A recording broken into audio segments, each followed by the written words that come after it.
Okay, जय हिंद बच्चों। Last class में हमने बात की थी यूजेस ऑफ डायमेंशन तक। ओके, तो इस क्लास में यहीं से कंटिन्यू करते हैं। और मैंने एक क्वेश्चन भी दिया था, तो आपको डायमेंशन से फाइंड करनी थी एफ की, फाइंड डायमेंशन ऑफ एफ। और यहाँ पे F is equal to capital G M1 M2 by R square है। ओके, नाउ अगर आप ध्यान दें, एक्चुअली क्वेश्चन को मैंने घुमाया है, थोड़ा सा राउंड अप किया है। अब मैं बताता हूँ कैसे किया है। एफ जो है यहाँ पर इस केस में एफ की डायमेंशन फाइंड करनी है, सिंपल। तो dimension of this will be equal to dimension of अगर ये इक्वेशन सही है तो एलएचएस का डायमेंशन और आरएचएस का डायमेंशन सेम होगा। मतलब डायमेंशन इस पूरे इक्वेशन का सेम होगा। मतलब dimension of G into dimension of M1 into dimension of M2 upon dimension of R square. ये पूरा मतलब ये पूरा आपका जो प्रोडक्ट है ये सब ये इसके डायमेंशन के इक्वल होगा। और हमें इसका डायमेंशन निकालना है। जी का डायमेंशन में बताया गया है, that is M-1 L cube T -2 dot. M1 का डायमेंशन हमें पता है M, M2 का डायमेंशन भी पता है हमें M अपॉन R। R का डायमेंशन भी हमें पता है, that is L and square, obviously square ना भूलिएगा ना। अगर हम इसे सॉल्व करें तो हम पाएंगे कि ये आएगा M, ये M और ये M कैंसिल, एक M बचा। L ये cancel, ML T -2। So dimension of F is equal to M L T -2। अगर आप ध्यान दें तो आप पाएंगे कि ये डायमेंशन फोर्स के डायमेंशन के इक्वल आ रहा है, ML T -2। एक्चुअली यहाँ पे जो F है ये फोर्स ही था। अगर आपको याद हो तो क्लास 9th में आपने इसे ग्रेविटेशन फॉर्मूले के रूप में पढ़ा होगा, ग्रेविटेशन। इस यहाँ पर ये F जो है ये फोर्स ही है और उसका डायमेंशन यही आएगा। जितने भी लोग का आंसर ये आया सही है। अच्छा, अगर किसी ने इसको मतलब ओरिजिनल क्वेश्चन देखा तो ओरिजिनल क्वेश्चन में आपको जी का डायमेंशन निकालना था। मतलब आपको इसमें एफ का डायमेंशन नहीं जी का निकालना था, लेकिन मैंने जी का डायमेंशन देके एफ का निकलवाया है क्योंकि मुझे लगा थोड़ा इजी होगा आपके लिए। और एफ का डायमेंशन सबको पता ही है। एफ यहाँ पे मैंने बताया नहीं था, लेकिन आपने शायद अंदाजा लगा लिया कि एफ फोर्स ही है और एफ का डायमेंशन आया भी है। ओके, आई होप आपका आंसर इतना आया होगा और जिसका भी आया सही है। ओके, ना बात करते हैं यूजर डायमेंशन में। मैंने बताया था कि यहीं से शुरू करेंगे और यहाँ से न्यूमेरिकल पार्ट और इंटरेस्टिंग पार्ट बहुत शुरू हो रहा है और यहाँ से बहुत ही कॉन्सेप्चुअल पार्ट भी शुरू हो रहा है। Okay, now what do you mean by correctness of equation. पहला,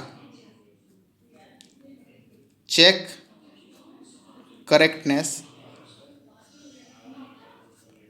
of an equation. Check correctness of an equation. Now what do you mean by this. कभी भी अगर कोई इक्वेशन आपके सामने लिखा जाए, जैसे मैं लिख दूं F is equal to M into C, तो हो सकता है इक्वेशन करेक्ट, F फोर्स है, मास है, कुछ और सी कुछ और है आपका, इसलिए हमारी सी वेलोसिटी है। तो क्या ये सही है? हो सकता है ये सही हो सकता है गलत हो। तो अगर किसी इक्वेशन को करेक्ट हमें समझ मतलब करेक्ट चेक करना कि सही है गलत, तो उसमें एक ही रूल है जो हमने ऊपर यूज़ किया है कि LHS का डायमेंशन और RHS का डायमेंशन दोनों सेम होगा किसी भी इक्वेशन या रिलेशन में। Means for equation to be correct. Now अच्छा, इसमें सिर्फ एग्जांपल है, मैं आपको जो भी पूरा कॉन्सेप्ट है मैं यहाँ लिख देता हूँ, नोट के फॉर्म में लिखता हूँ क्योंकि इंपॉर्टेंट है। Put one star, first one, for a correct equation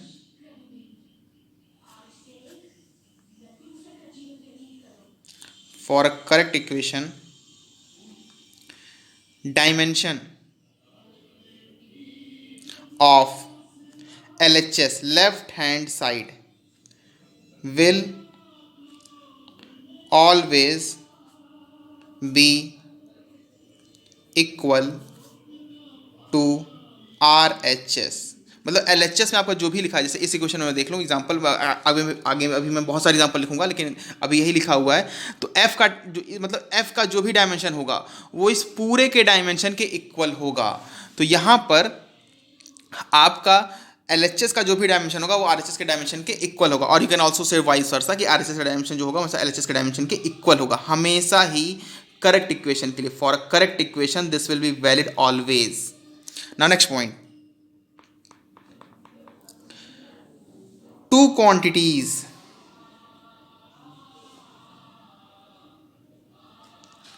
can be added or two quantities can be added or subtracted if and only if they have same dimension. If they have same dimension. अच्छा, मैं यहाँ पे explain करता हूँ. कभी भी आप कहेंगे फिजिक्स में, जैसे कि मान लीजिए कि 2 centimetre is equal to 1 centimetre plus 1 centimetre. तो देखिए यहाँ पे 1 सेंटीमीटर प्लस 1 सेंटीमीटर, ये दोनों की डायमेंशन हमेशा सेम होगा, इसको ऐड किया जा रहा है. कभी भी आप मतलब कभी भी दो डायमेंशन को ऐड नहीं कर सकते जिनका डायमेंशन सेम नहीं हो. सिंपल अगर मैं ऐसे कहूँ तो आप लेंथ और वॉल्यूम को ऐड नहीं कर सकते, आप मास और वेलोसिटी को ऐड नहीं कर सकते, आप पावर और एनर्जी को ऐड नहीं कर सकते, आप ऐसे किसी भी दो क्वांटिटीज को ऐड नहीं कर सकते जिनका डायमेंशन सेम नहीं है. सिंपल अगर मैं आपसे पूछता हूँ कि 1 litre water plus 1.5 litre of another can of water, अगर को ऐड किया कितना है, तो आप एग्जैक्टली कहेंगे सर 2.5 लीटर ऑफ वाटर. तो ये तभी आएगा 2.5 लीटर जब डायमेंशन दोनों की सेम हो. अगर मैं ये पूछता हूं कि 1 litre of water plus 5 kilogram of water, तो आप कहेंगे कि ये 6 किलोग्राम या 6 लीटर ऑफ वाटर होगा. एग्जैक्टली नहीं होता है, चूंकि मान लीजिए वाटर की डेंसिटी जो है वो 1 आ जाएगी, तो ठीक है, तो एग्जैक्टली 1 नहीं होती वो भी. लेकिन चलिए मैं इसको दूसरे एक और क्वेश्चन पूछता हूँ. Let's say if you have taken 1 litre of diesel and you have taken another 1 kilogram of diesel, तो आप ऐड करने के बाद क्या 2 किलोग्राम या 2 लीटर आएगा? ना ही 2 किलोग्राम आएगा ना ही 2 लीटर आएगा. ये गलत है, आप नहीं कह सकते. तो मतलब सेम क्वांटिटीज को हम तभी ऐड कर, मतलब दो क्वांटिटीज को हम तभी ऐड कर सकते हैं उनका डायमेंशन सेम हो. हम 1 वाट प्लस 1 वाट को 2 वाट कह सकते हैं, पर 1 वाट और 1 जूल को कभी 2 वाट या 2 जूल नहीं कह सकते, दोनों ही गलत है. आई होप आपको क्लियर हुआ होगा. तो मतलब दो क्वांटिटीज को हम तभी ऐड कर सकते हैं, सब्ट्रैक्ट कर सकते हैं जब उनके डायमेंशन सेम हो. चिंता मत कीजिए, मैं इस पर बहुत सारे क्वेश्चन सॉल्व करेंगे. ये 3 ही पॉइंट चूंकि इसमें हैं, उससे ज़्यादा पॉइंट नहीं है, उससे और कोई नया मैं चीज़ नहीं बताऊंगा बीच में. तो मैं तीनों पॉइंट एक साथ लिख देता हूँ. थर्ड वन, कांस्टेंट और रेशियो आप लिख सकते हैं करके. रेशियो मतलब simple ratio are dimensionless, are dimensionless मतलब उनका डायमेंशन नहीं होगा. m के पावर 0, l के पावर 0, t के पावर 0, या सिंपल आप 1 भी पुट कर सकते हैं. मतलब इनका डायमेंशन आप सिंपल 1 पुट कर लीजिए, और यू कैन से m के पावर 0, l के पावर 0 और t के पावर 0. ओके, और you can say like this m के पावर 0, l के पावर 0, t के पावर 0. इससे ज़्यादा मत लिखिएगा, ठीक है. Okay, now let's solve means मैं तो कहूँगा ढेर सारे क्वेश्चन सॉल्व करते हैं क्यों थोड़े ही. Okay, let's solve first example. Check given equation is correct और not. Check given equation is correct और not. Now given equation is v is equal to u plus a t. Now आपको पता होगा v और a और t क्या है, लेकिन फिर भी मैं लिख देता हूं. v is final velocity, u initial velocity, t time, a acceleration. Okay, I hope आपको कन्फ्यूजन नहीं हुआ होगा. v फाइनल वेलोसिटी है, u इनिशियल वेलोसिटी है, a एक्सेलरेशन है, t टाइम है. हालांकि आपको पता ही है, लेकिन फिर भी हम इसे डायमेंशनली सॉल्व करेंगे. एक्सपेक्टिंग दैट हमें ये मतलब क्लियर नहीं है. Okay, now if this equation is correct, dimension of LHS should be equal to dimension of RHS. Now what is dimension of V should be equal to dimension of U plus dimension of T. अच्छा, एक और बात, अगर दो चीज़ों का dimension, दो चीज़ें ऐड की जा रही हैं तो कन्फर्म उनका भी डायमेंशन सेम होगा. It means dimension of v should be equal to dimension of u should be equal to dimension of a into T. चूंकि ये दोनों वेलोसिटी हैं. अच्छा, ये आप कह सकते हैं कि सर ये फाइनल वेलोसिटी है, इनिशियल वेलोसिटी है, तो डायमेंशन को नहीं इससे फर्क पड़ता कि फाइनल या इनिशियल है. उसके लिए वेलोसिटी और डायमेंशन सेम ही आएगा. फाइनल इनिशियल आने से उसमें कोई डायमेंशन चेंज नहीं होगा. इसका डायमेंशन होगा, वेलोसिटी है एल टी माइनस वन. ये मैं कैसे कह सकता हूँ? आपको डाउट हो कि यहाँ देख लीजिए, वेलोसिटी का डायमेंशन में यही लिखा है. आई होप कहाँ गया, यहाँ गया, L T minus one. Okay, now इसका डायमेंशन वही होगा एल टी माइनस वन. अच्छा, ए इज एक्सेलेरेशन. एक्सेलेरेशन का अगर आपको याद हो तो ये था L T minus two into T का है टाइम, टी इज टाइम, तो टाइम का होगा टी सिंपल. अगर आपको याद हो तो यहाँ लिखा था हमने टाइम, ये यहाँ time second, this is T. Okay, so this is T. Solve कर लीजिए. ये देखिए एल टी माइनस वन, ये तो है ही, हमने लिखा ही है, ये भी वही है, equal to T minus two और इसके पावर वन है. क्वेश्चन लिखा तो वन होता है ना, तो वो minus two plus one minus one, तो this is L T minus one. I hope आपको क्लियर हो रहा होगा कि ये सारे इक्वल हैं. Hence we can say that equation is correct. Okay, clear सबको? ओके, एक और अच्छा एग्जाम्पल, नेक्स्ट एग्जाम्पल सॉल्व करते हैं. Example one, example two. check the equation is correct or not, and given equation is s is equal to ut plus half at square. check correctness. मैं short form में लिख रहा हूँ, आप चाहे तो पूरा लिख सकते हैं. Sorry, correctness NESS. Okay, I hope spelling से. Okay, check correctness. Okay, S equal UT plus half a T square. तो सिंपल, अगर ये इक्वेशन करेक्ट है तो सेम प्रोसीजर ऊपर वाला ही फॉलो करेंगे और कोई नया चीज़ नहीं करेंगे. अगर आपको कॉन्फिडेंस हो या आपको मतलब मैं ये सजेस्ट करूंगा कि आप वीडियो को पॉज कीजिए, इसको सॉल्व कीजिए और फिर मुझसे मैच करिए. हालांकि आपको पता है आंसर सही आएगा, ये सही है क्योंकि आपने पढ़ा है इसे 9th में as a equation of motion, uniform accelerated motion in one dimension के इक्वेशंस में. ओके, तो if it is correct, LHS dimension should be equal to RHS dimension और dimension of RHS. So LHS dimension is S and this should be equal to ut plus half at square. अच्छा, जहाँ plus का sign हो ना उसी को. अच्छा हाँ, एक बात और मैं बता दूं अगर आपको कंफ्यूजन है तो यहाँ पर देखिए तो मैंने क्या लिखा है, two quantities can be added और सब्ट्रैक्टेड. इसमें मल्टीप्लीकेशन और डिवीजन नहीं लिखा हूँ, ठीक है. If and only if they have same dimension, मतलब दो क्वांटिटीज को ऐड किया जा सकता है, सब्ट्रैक्ट किया जा सकता है तभी और तभी जब उनके जो डायमेंशन है वो सेम हो. लेकिन ऐसी कोई बात मल्टीप्लिकेशन के लिए नहीं है. यहाँ देखिए एक्सटेंशन और टाइम को मल्टीप्लाई किया है ना, क्या दोनों का डायमेंशन सेम है? नहीं, ठीक है. तो यहाँ पे मल्टीप्लिकेशन और डायमेंशन सेम नहीं होता है.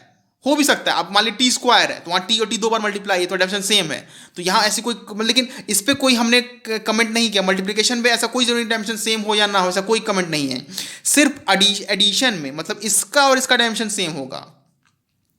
ओके, आई होप आपको समझ में आ रहा होगा. एस, अच्छा इसमें ये मैंने बताया नहीं ये सब क्या है. ओके, मैं यहाँ लिख देता हूँ. एस जो है हमारा वो डिस्प्लेसमेंट है, आई होप आपको पता होगा. यू ऊपर लिखा हुआ इनिशियल वेलोसिटी, वही है इनिशियल वेलोसिटी. ए ऊपर लिखा है ये भी एक्सेलरेशन, मैं शॉर्ट फॉर्म में लिख रहा हूँ acceleration. T this is time. Okay, SUTAT. Okay, that's all. Dimension of S, this will be equal to dimension of U into T. This is also equal to dimension of half AT square. I hope आपको clear हो रहा होगा. S का dimension ऐसे displacement है, simple एक length है, ठीक है. सो S डायमेंशन होगा simple L. I hope this will B clear. Now U is velocity. Velocity का डायमेंशन होगा LT minus 1 and dimension of T will be T. Okay, अच्छा मैंने बात कही थी कि जो 1 है 1/2 है ये कांस्टेंट है और कांस्टेंट डायमेंशन मैंने कितना बताया था, अगर आपको याद हो मैंने यहाँ बताया था कांस्टेंट रेशियो आर डायमेंशनलेस, 1 और m के पावर 0, l के पावर 0, t के पावर 0। तो यहाँ मैं 1 लिख दे रहा हूँ, लेकिन आगे से मैं 1 भी नहीं लिखूंगा, ओके, क्योंकि प्रोडक्ट बाकी है ना, कुछ नहीं होता तो 1 लिखते हैं हम लोग, लेकिन जब बाकी और चीज़ें तो 1 लिखने की क्या जरूरत है। ठीक है, मैं लिख देता हूँ 1। आप चाहें तो m के पावर 0 भी लिख सकते हैं, आंसर सेम ही आना है। Okay, A acceleration, acceleration was L T minus to and T square. तो टी का स्क्वायर देखिए, टी का स्क्वायर। आई होप यहाँ क्लियर हो रहा होगा कि ये कैंसिल हो जाएगा, टी माइनस वन टी। अच्छा, मैं कैंसिल कर देता हूँ एक हल्के हाथ से। टी के पावर माइनस ये और ये कैंसिल हो जाएगा, और यहाँ पर आएगा L equal to L equal to dimension L. ना आई होप आपको समझ में आया होगा कि ये इक्वेशन भी आपकी करेक्ट है। Hence we can say this equation correct. Hence we can say this equation is correct. Okay? आई आपको समझ आया कि कैसे किसी इक्वेशन को मतलब चेक करेंगे कि ये सही है या नहीं है। अगर आप चाहते हैं तो मैं एक और ले लेता हूं, एक इक्वेशन और लेता है, चलिए एक इक्वेशन और। Power is equal to force into velocity. अच्छा, मैंने क्रॉस लगा दिया है, चलिए ठीक। अच्छा, अभी आपको नहीं पता होगा कि क्रॉस का साइन से मल्टीप्लिकेशन कुछ और होता है। अभी मैं डिफाइन करूंगा आगे ना, आगे आप लोग चीज़ पढ़ेंगे वेक्टर प्रोडक्ट, तो उसमें क्रॉस का सिंबल अलग होता है। तो ठीक है, ये मल्टीप्लिकेशन का साइन है, मैं यहाँ बता दूँ। अब इस आपको कन्फ्यूजन सर ऐसा मल्टीप्लिकेशन साइन नहीं तो होता है, और इसे मतलब स्पेशली क्यों कह रहे हैं, क्योंकि एक और चीज़ होती है, ठीक है, पर बता दूँ ये मल्टीप्लिकेशन साइन है। ये this is power force velocity है। Check correctness, check correctness, P power, F force, V velocity. मैं फिर सजेस्ट करूंगा, pause the video, solve it and verified by the video. ये क्वेश्चन सही है गलत, तो ठीक है देखते हैं। LHS should be equal to RHS। थोड़ा स्टेप फॉरवर्ड करते हैं, मतलब जल्दी जल्दी करते हैं। तो पावर, पावर चलो एक स्टेप और लिखता हूँ। पावर, इसमें चूंकि प्लस में कोई है नहीं तो फोर्स इंटू वेलोसिटी। पावर का होता है m,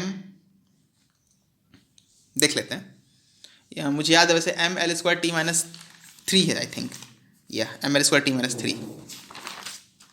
M L square T minus three, this is equal to force. Force was M L T minus two, ऐसे याद कर लीजिए। फोर्स होता मास इंटू एक्सेलरेशन ना, तो मास का एम, एक्सेलरेशन का L T minus to, L T minus two. अच्छा, वेलोसिटी का होता है एल टी माइनस वन। देखिए, तो ये एम हुआ, ये एल स्क्वायर हुआ, ये टी माइनस थ्री हुआ। This is equal to M, दो बार एल है, स्क्वायर होगा, T minus two plus minus one, sorry ऐसे कहता हूँ, minus two minus one minus three.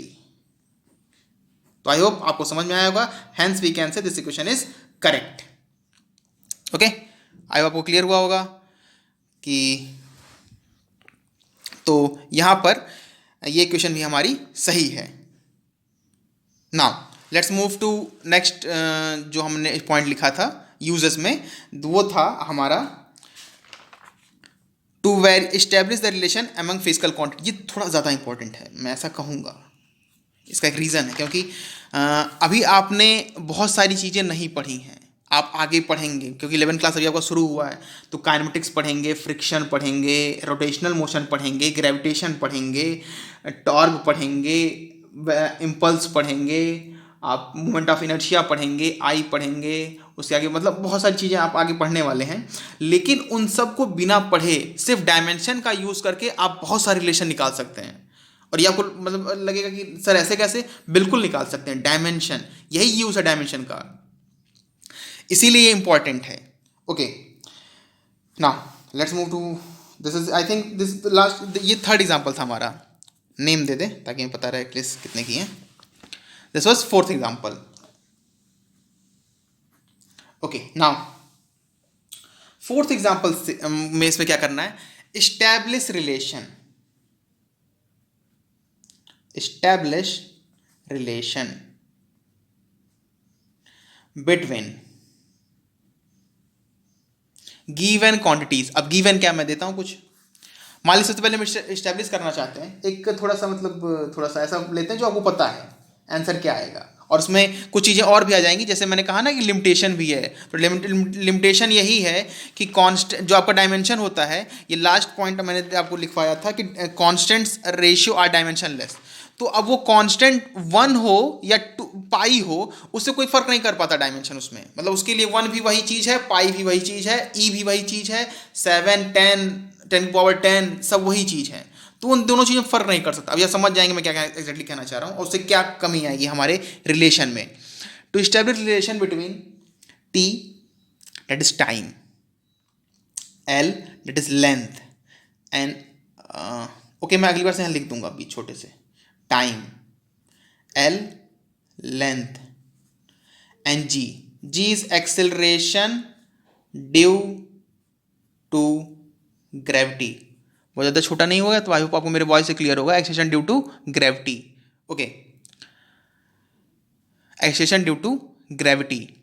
Now establish between acceleration due to gravity. तो सबसे पहले हमें ये दिमाग में रखना है हमें किसके टर्म्स में कौन सा रिलेशन निकालना है, ये भी क्वेश्चन में दिया रहता है।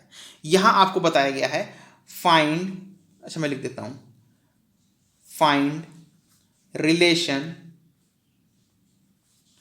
Of L and G in terms of,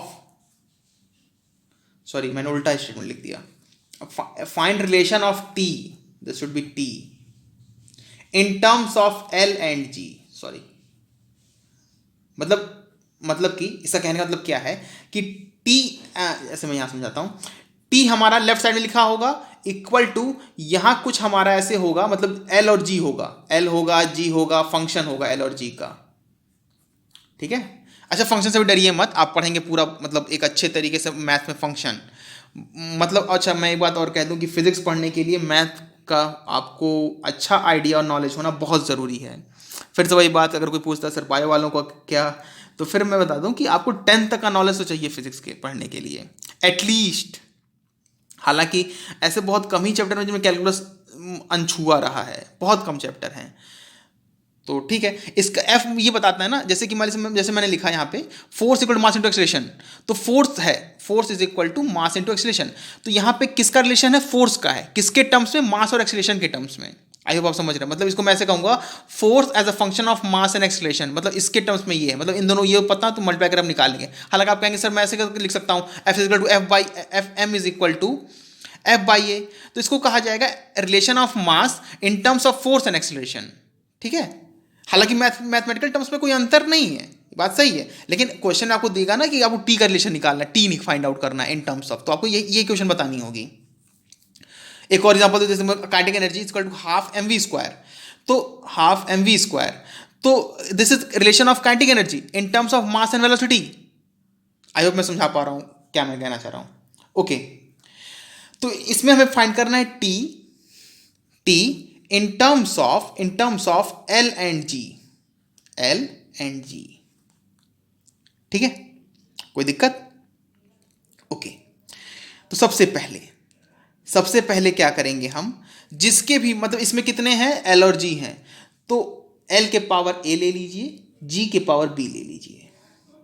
अच्छा मान लीजिए इसमें पहले से ए हो जाता, मान लीजिए एक्सलेशन आ जाता ए होता, तब उसमें एक्स वाई ले लेते, मतलब सेम मत करिएगा आप लोग, मतलब जैसे कि मान लीजिए यहाँ ए लिखा ना, तो ऊपर पावर ए लिखने कन्फ्यूजन हो जाएगा। तो आप मान लीजिए फोर्स निकालना मास और एक्सेलरेशन के टर्म्स में, तो एम के पावर एक्स लीजिएगा और ए के पावर वाई ले लीजिएगा, A B M N O P Q R कुछ भी ले सकते हैं, सिंपल लेमडा 1 लेमडा 2 ले लीजिएगा आपको अगर डाउट होगा तो, okay. So T is equal to L into G, ये हमने एज्यूम किया है,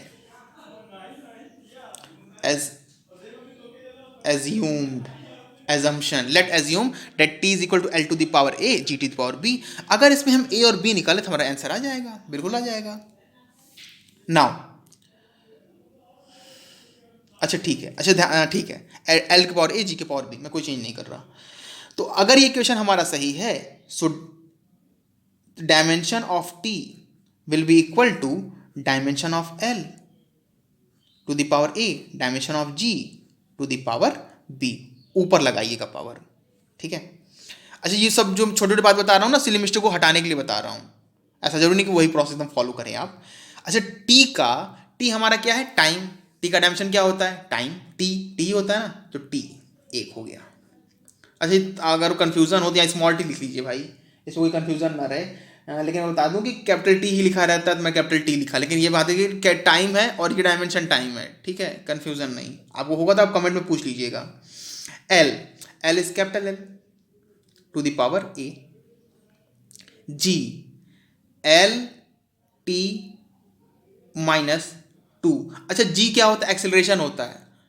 वो ग्रेविटेशन का किसी का एक्सेलरेशन है ना, तो एक्सेलरेशन का एक्सेलरेशन ही होगा, एक्सेलरेशन से L T minus two to the power B. कोई डाउट किसी को? सिंपल, मैं फिर से बता दूं, हमने एज्यूम किया है एल के पावर। अच्छा आप कहेंगे कि सर एल प्लस जी क्यों नहीं लिया, क्योंकि हमें पता है कि एल और जी का डायमेंशन सेम नहीं, तो ऐड ही नहीं कर सकते सिंपल। तो एल जी मल्ट प्रोडक्ट में ही लेंगे आप, मतलब ऐसे कुछ सेम हमेशा प्रोडक्ट में ही लेंगे और सबके पावर कुछ ऐसा रखेंगे जो अलग अलग हो, मतलब 1 2 3 A B C X Y Z M N O P Q R, बस ये ध्यान रखना कि नीचे वाला ऊपर सेम ना आ जाए बस।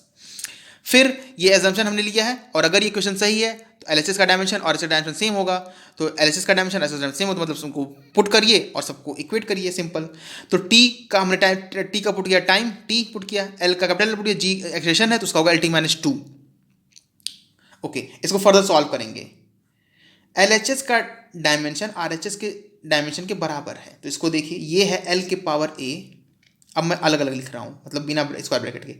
इसको अंडर मल्टीप्लाई करने सबसे मल्टीप्लाई होगा, एल के पावर बी टी के पावर माइनस टू बी। थोड़ा और एक स्टेप और, इस बार एक स्टेप और लिखता हूँ, अगली बार से नहीं लिखेंगे। T, this is L to the power A plus B, and this is T to the power minus two B. ठीक है, अब ये दोनों सेम हैं, अगर सेम है तो देखिए यहां पे टी है, यहां भी टी है, पर इधर तो एल ही नहीं है, पर है। अगर आप ध्यान दें, मैं लिख सकता हूं ना कि एल के पावर 0 है। ठीक है, कोई दिक्कत? एल के पावर 0 है। ओके, सिंपल इक्वेट करना है। एल के पावर 0 यहाँ ए प्लस बी, तो मैं कह सकता हूं ऐसे कहते हैं, मतलब ऐसे लिखा जाता है बाई कंपेयरिंग, इसको इक्वेशन का नाम दे, बाई कंपेयरिंग पावर्स इन, मतलब बोर्ड वाइज ऐसे लिखते हैं, equation 1। Okay, by comparing powers in equation 1, तो this is A plus B to the power 0 होगा पहली इक्वेशन। देखिए एल के पावर 0 है, सेम होना है, सेम दोनों को सेम होना है, एक ही है दोनों, तो ए प्लस बी का कितना पावर होगा, 0 होगा। टी कितना होगा, तो टी यहाँ क्या है, यहाँ क्या है, 1 है। अच्छा मैंने पहले राइज कर लिखा फिर ऐसे चलता हूँ, ठीक है चलिए। यहाँ क्या है, यहाँ 0, आप ऐसे लिख सकते 0 को ए प्लस बी, कन्फ्यूजन ना रहे। यहाँ 1 है और ये इक्वल होना है माइनस टू बी के। दो इक्वेशन दो अननोन, सॉल्व कर लीजिए, आंसर आ जाएगा। मैं सॉल्व करता हूँ चलिए। यहाँ से मैं कह सकता हूँ that A is equal to minus B. अब बी की वैल्यू तो पता नहीं है, तो यहाँ से निकलेगी ना, आप ध्यान दें, तो ये होगा 2b इज इक्वल टू -1। मैं इस बार लिख कर रहा हूँ थोड़ा सा लंबा, लेकिन अगली बार मैं डायरेक्ट लिखूंगा b is equal to -1/2। I hope आपको समझ में आया, आप ऐसे कर लें डायरेक्ट यहाँ से, b इक्वल -1/2। ओके, अच्छा b -1/2, तो a क्या होगा, a होगा +1/2।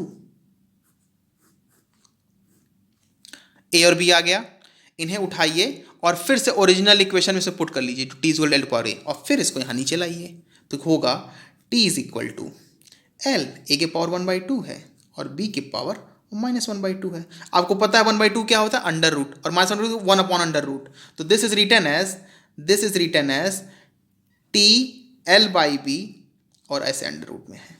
ठीक है, हालांकि आपको पता है इसमें क्या गलत है। अच्छा अब मैं यहाँ बताता हूँ, यही लिमिटेशन है डायमेंशन की, यही एक लिमिटेशन है डायमेंशन की। डायमेंशन कभी भी आपको कांस्टेंट के बारे में नहीं बता सकता। आपको पता है कि यहाँ पे 2 पाई होता है, ठीक है, मुझे पता है यहाँ 2 पाई होता है, लेकिन डायमेंशन कभी भी ये बात हमें नहीं निकाल सकता, वो 2 पाई नहीं निकाल पाएगा। तो अब मैं फिर से क्वेश्चन को, मैं इस फिर क्वेश्चन को चेंज कर रहा हूँ, सॉरी सोल्यूशन को चेंज कर रहा हूँ। आप ध्यान दीजिएगा मैं क्या चेंज करता हूँ। देखिए सब कुछ ऐसे ही करना है, सब कुछ सही है आपका। यहाँ पे कॉन्स्टेंट ले लीजिए के हमारा क्या है, के इज कांस्टेंट। ठीक है, तो यहां सब कुछ लिखूंगा तो यहां के लिखूंगा, और के का डायमेंशन कितना होता है 1। अब कहीं नहीं आएगा के, कहीं नहीं आएगा, कहीं नहीं आएगा, बस यहां आएगा एंड में के। एंड वी नो कि हम जानते हैं, ये अलग से, ये क्वेश्चन, ये सोल्यूशन का पार्ट नहीं, क्वेश्चन का पार्ट नहीं। वी नो के इज इक्वल टू 2 पाई, ये हम कैसे जानते हैं, ये हम सॉल्व करते हैं या प्रैक्टिकल करते हैं। तो T is equal to 2 pi under root L by G, या रोटेशनल मोशन से आता है। ठीक है, हमें डायमेंशन ये चीज़ नहीं दे सकता, बस यहाँ तक दे सकता है। तो अगली बार सब जब ये एज्यूम करिएगा ना, अच्छा अगर आप एल और जी सिर्फ एल के पावर ए लेते हैं, जी के पावर बी लेते हैं और ऐसे पूरा सॉल्व करिए, ये आंसर आता है, तो भी आपका आंसर सही है, गलत नहीं है। लेकिन अगर के लेके करेंगे तो ये ज़्यादा सही माना जाएगा, क्योंकि आप डायमेंशन से कांस्टेंट वाला नहीं बता सकते। आप ये भी नहीं बता सकते सर यहाँ 1 होगा या क्या होगा, तो एक कांस्टेंट रखिए अपने साथ और एंड में सोल्यूशन में रखिए, और आप लिख सकते हैं कि जो डायमेंशन है वो इनकैपेबल है to telling some anything about constant. Okay, I hope आपको ये क्वेश्चन समझ में आया होगा। एक एग्जाम्पल और लेते हैं, एग्जाम्पल 5। ये बहुत मतलब एक इंटरेस्टिंग पार्ट है, इससे फाइंड करना, मतलब बहुत सारे इक्वेशन आपको जो नहीं पता होते हैं वो सारे हम लोग फाइंड कर सकते हैं। एक और क्वेश्चन,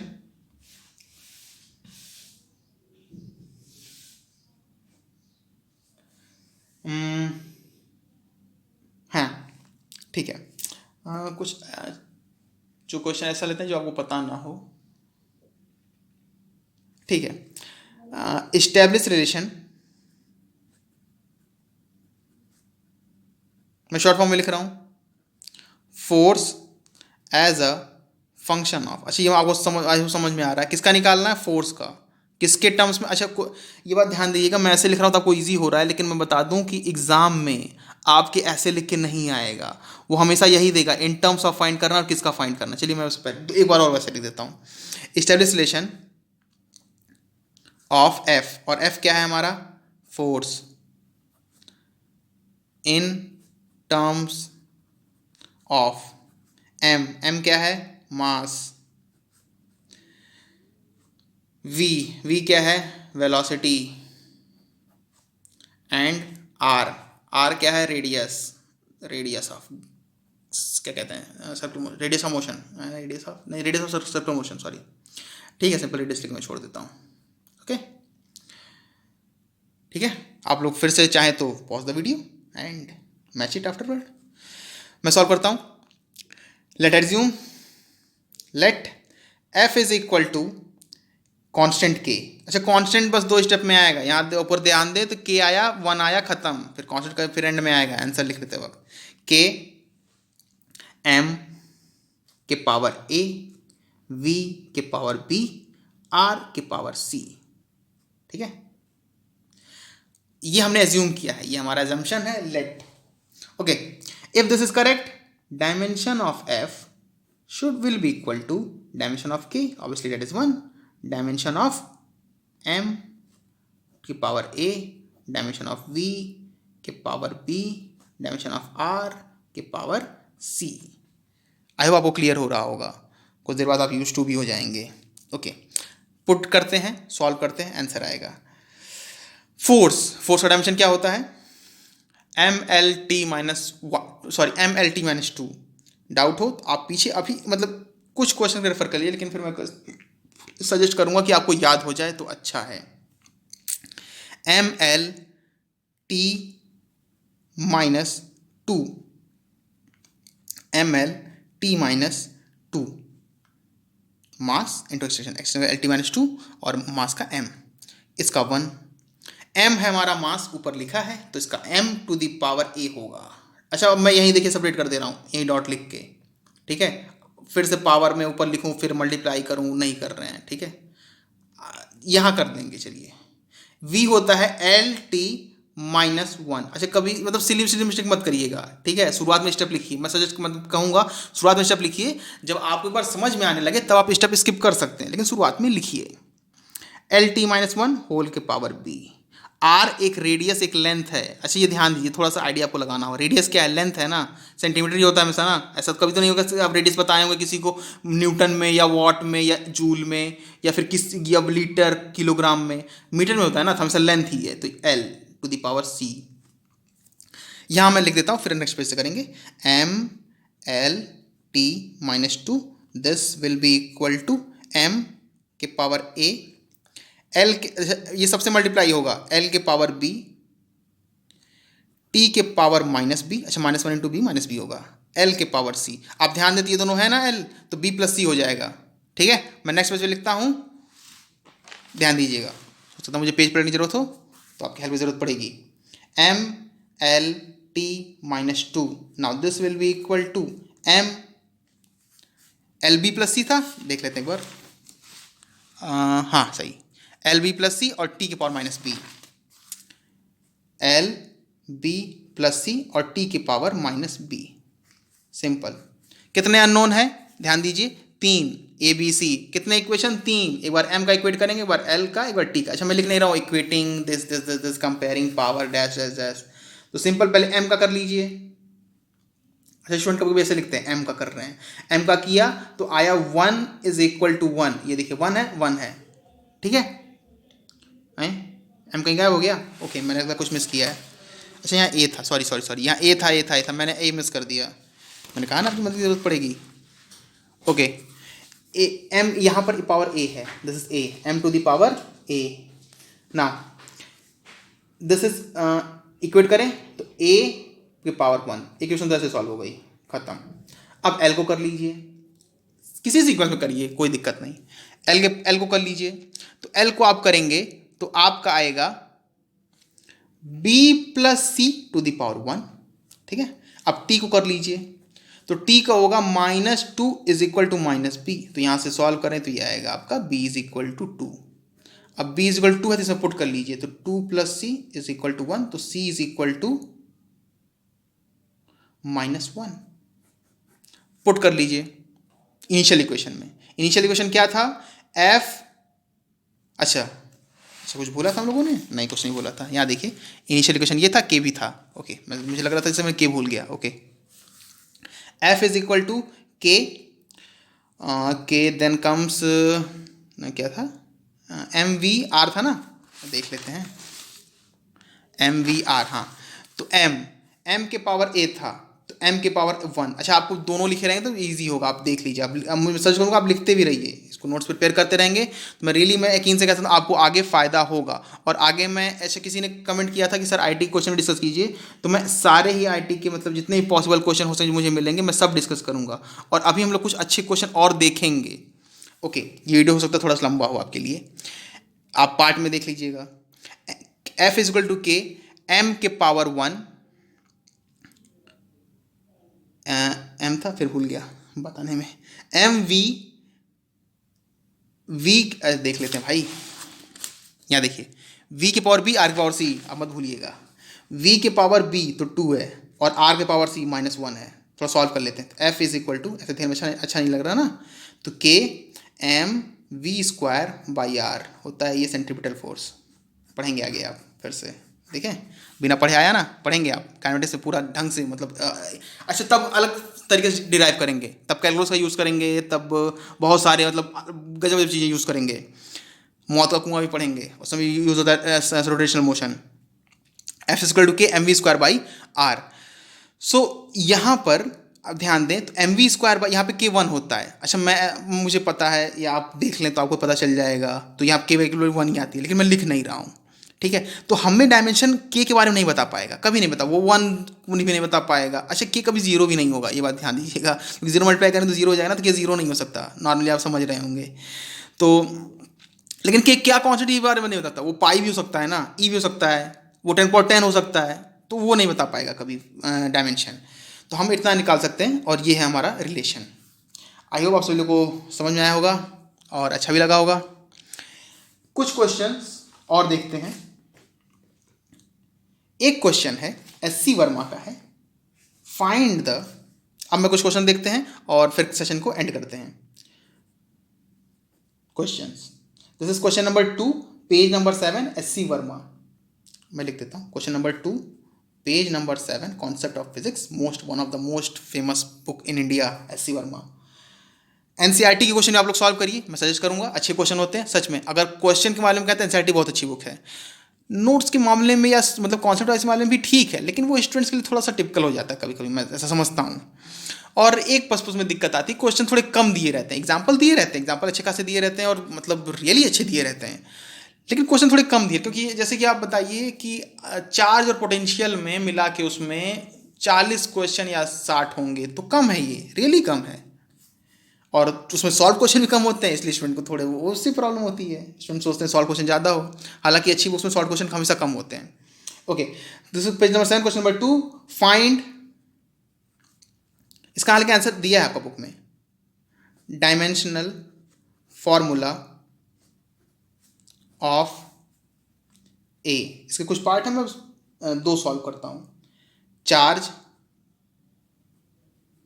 क्यू, सॉल्व तो बस मैं चार्ज करना चाह रहा था, बताने के लिए कि आपको कि चार्ज जो है वो रेजिस्टेंस आर, चार्ज हमारी फंडामेंटल यूनिट नहीं होती है, ध्यान दीजिएगा, चार्ज फंडामेंटल यूनिट नहीं होता, करंट होता है।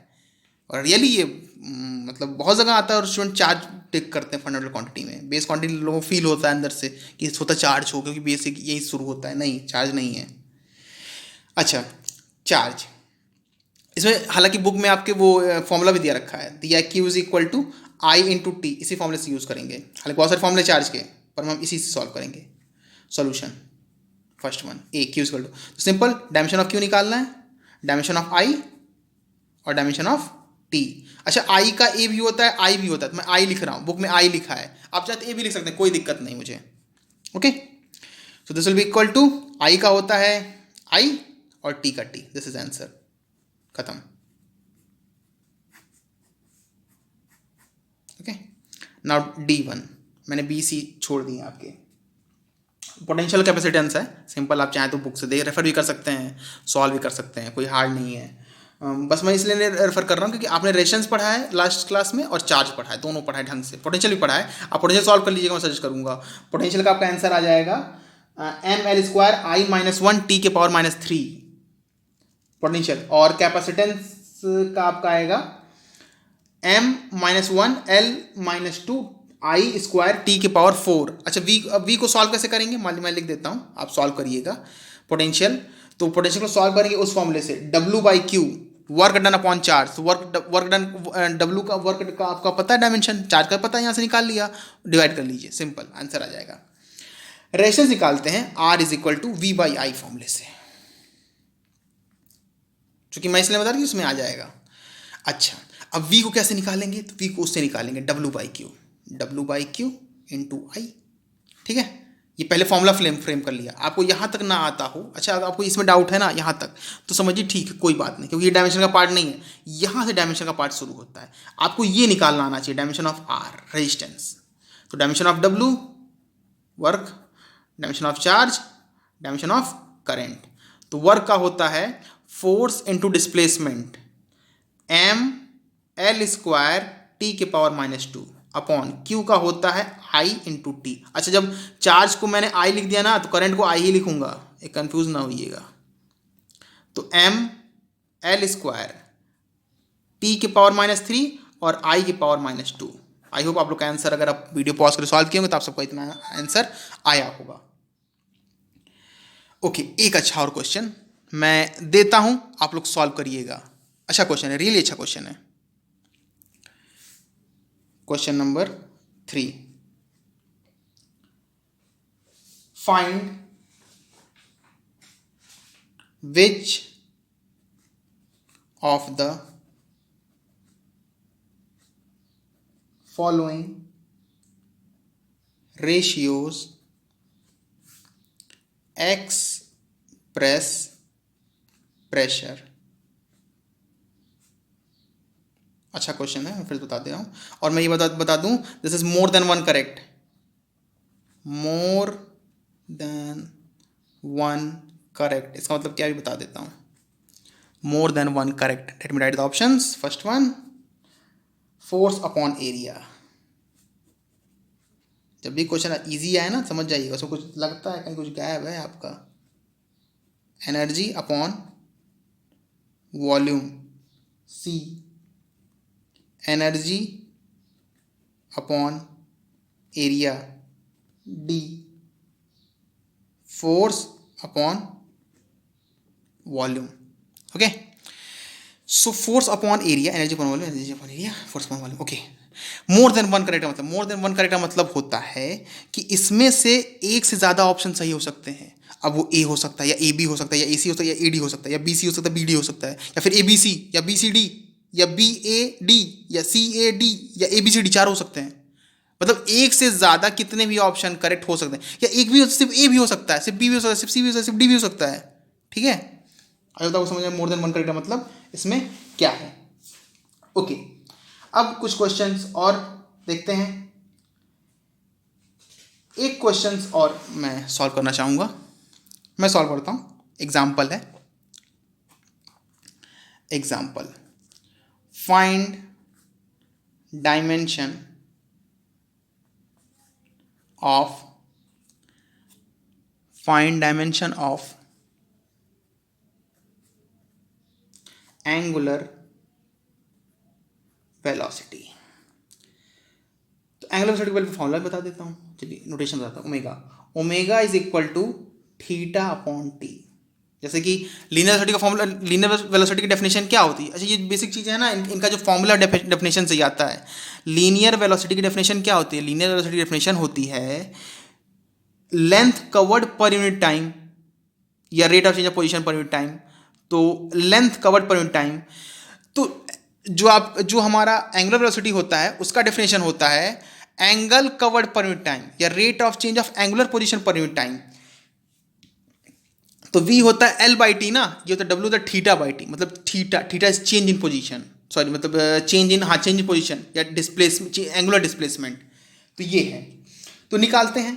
तो omega is equal to angular dimension of omega is equal to dimension of theta upon dimension of T. Theta का डायमेंशन 1 होता है, थीटा डायमेंशन होता है 1, और टी का होता है कैपिटल टी। तो ये होगा 1 अपॉन कैपिटल टी ना, तो ऊपर जाके वो टी के पावर -1। ये ध्यान दीजिएगा आप लोग, इसमें यही बताना था कि जो थीटा होता है उसका डायमेंशन होता है हमारा टी के पावर -1। थीटा का डायमेंशन होता है टी के पावर -1।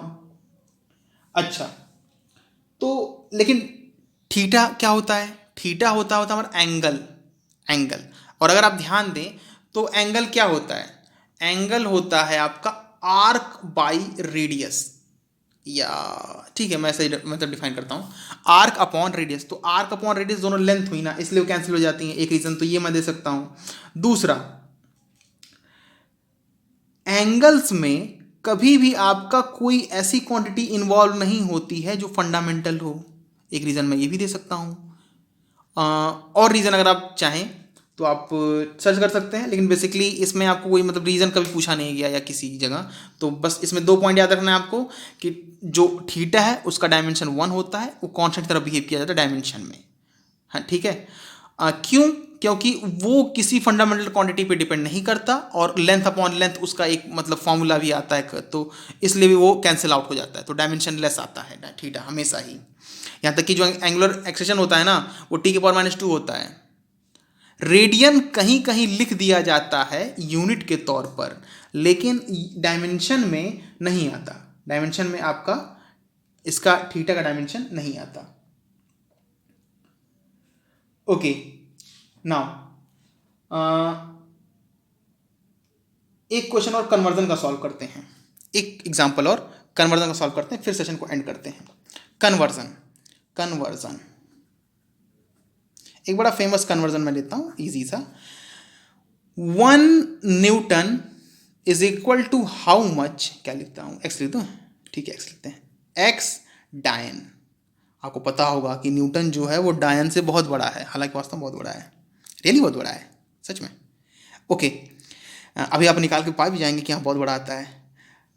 कन्वर्जन, तो 1 newton to something X power dyne, हमें एक्स निकालना है। अच्छा, न्यूटन क्या है? सिस्टम ऑफ यूनिट्स, ये फॉलो की जाती है MKS में, सही कह रहा हूँ? हाँ सही कह रहा हूँ, metre kilogram second. So follow CGS में, सेंटीमीटर ग्राम सेकेंड। अब न्यूटन क्या होता है ये मैं बता देता हूँ आपको, क्योंकि अगर आपको ये नहीं पता तो कोई बात नहीं। Newton, 1 newton is equal to 1 kilogram metre per second square. Force equal to mass into acceleration होता है ना, force is equal to mass into acceleration होता है ना, तो वही है force into newton kilogram mass की एक्सेलरेशन, इसी को पूरा न्यूटन कह देते हैं, ऐसे डिफाइन करते हैं। अगर आप ध्यान दें एकदम मतलब रटा रटा चीज़ है, इजी बहुत स्टूडेंट्स को क्यों डाउट होता है, ऐसे कहते हैं देखो, when 1 kilogram body has acquired acceleration of 1 meter per second square, the force applied is said to be equivalent to 1 newton। ऐसे ठीक है, तो आप यहाँ से क्लियर होगा आपको कि इसको 1 न्यूटन कैसे आता है। अच्छा, अब यहीं से आता है 1 डायन टू 1, तो मास को मेजर करूंगा देखो ग्राम में, यहां देखो कैसे किलोग्राम में किया था, यहाँ ग्राम में।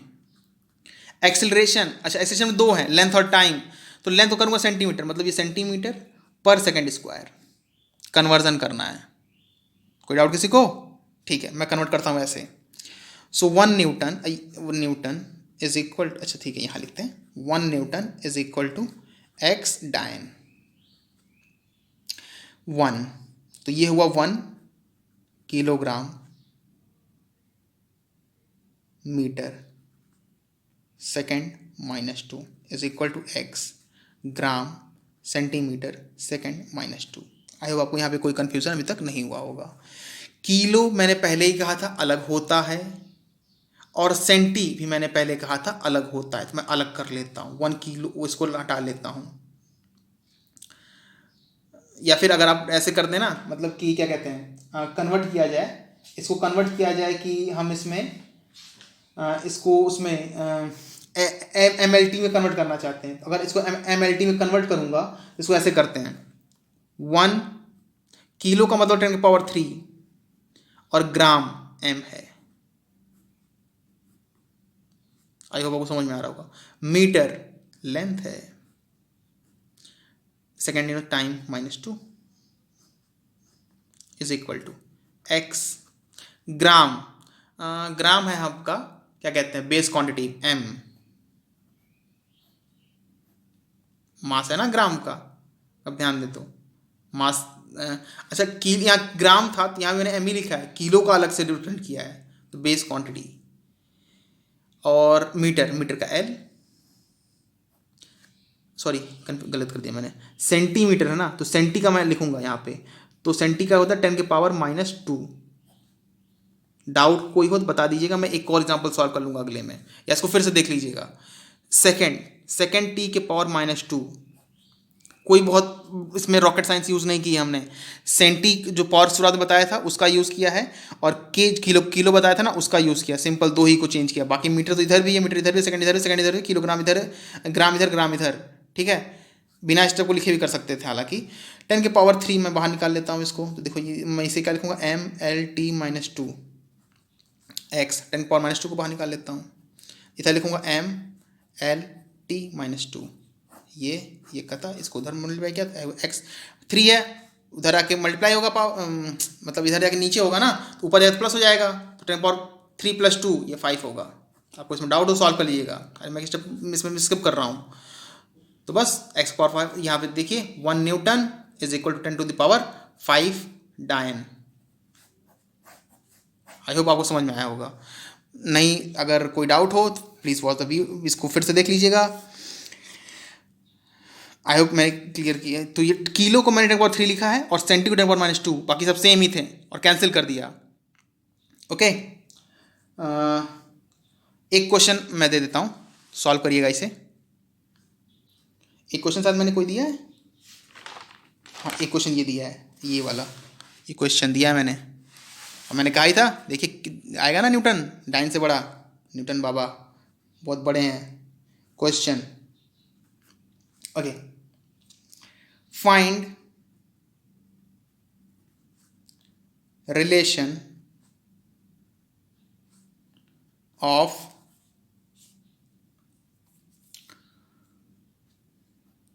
काइनेटिक एनर्जी, लिख देता हूं मैं, kinetic energy in terms of mass and momentum. Okay, so I hope इसे सॉल्व करिएगा, अगले क्लास में डिस्कस करेंगे, ज़रूर डिस्कस करेंगे। तब तक के लिए जय हिंद।